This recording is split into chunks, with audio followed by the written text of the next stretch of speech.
Welcome back. A new book argues that attempts to build superhuman AI have put the human race on a path towards extinction. The regular host of this program, Major Garrett, recently spoke to the co-author of If Anyone Builds It, Everyone Dies, Nate Soares. Something you highlighted on page 7 caught my attention. I want to read it to my audience. Listen carefully. It's going to take a minute, so stay tuned. Listen. If any company or group anywhere on the planet builds an artificial superintelligence using anything remotely like current techniques, based on anything remotely like the present understanding of AI, listen, then everyone, everywhere on Earth will die. You mean that? That's my best guess. Why are you so certain about that inevitability, which is part of what the early book, part of the book is about, the inevitability of it? You don't know exactly how, you're not predicting the methodologies or the timing, but the inevitability of it is something you are nearly certain about. You know, only if we build it. But yeah, if we build it with anything like current technology, there's a bunch of reasons it goes bad, which is one way to get confidence. One reason is modern AI is grown rather than carefully crafted like traditional software. So people make these things by assembling huge amounts of computing power, huge amounts of data. They understand the process that tunes the numbers inside the computers until they happen to work, until the machines can happen to hold on a conversation. They don't understand why. They don't understand what's going on in there. We're already seeing them start to act in ways no one asked for, ways no one wanted. Separately, this is a scientific problem where humans usually solve scientific problems by trial and error. But on this one, if we make machines that are smarter than humans, and they do things no one asked for, no one wanted, there's no coming back from that. There's no second try. That raises the difficulty of everything.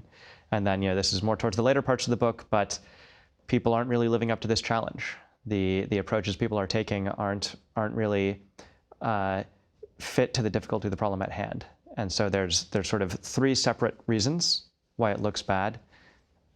Each alone would be sufficient. All 3 is enough for confidence. For my audience's benefit, tell them a little bit about you and answer this question. Is this where you started when you began your inquiry and experience with artificial intelligence? Yeah, so my name is Nate Soares. I'm the president of the Machine Intelligence Research Institute. I've been working on this problem for a dozen years or so. My co-author, more like 25. The Machine Intelligence Research Institute was started actually to try to build super intelligent AI for the benefit of everybody. And it turned out on further investigation that AI wasn't going to turn out well by default.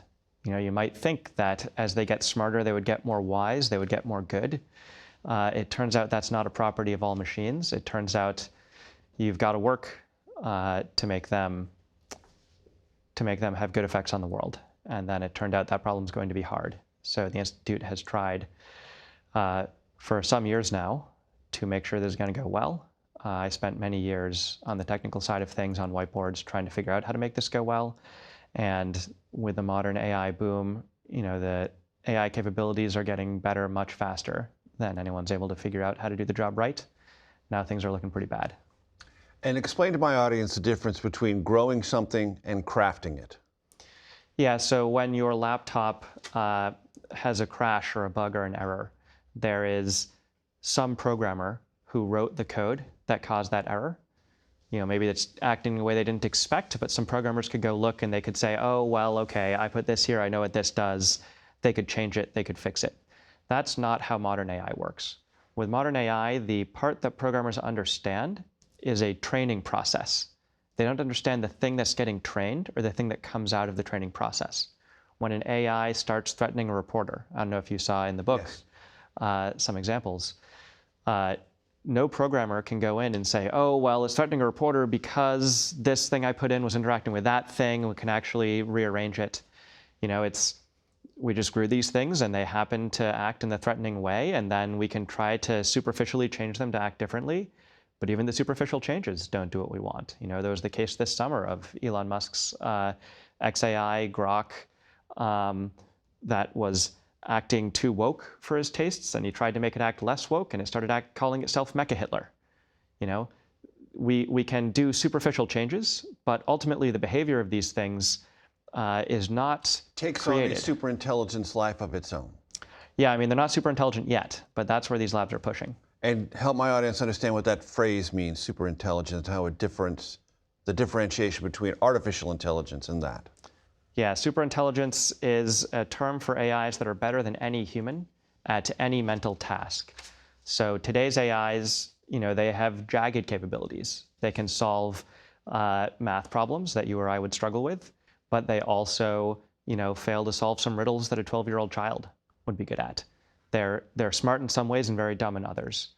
But these companies are racing to build smarter and smarter AIs. The chatbots are for them a stepping stone. Their explicitly declared goal is to make AIs that are smarter than humans in every way. If we get those and they are pursuing things that no one asked and no one wanted, no one asked for and no one wanted, that's not going to go well.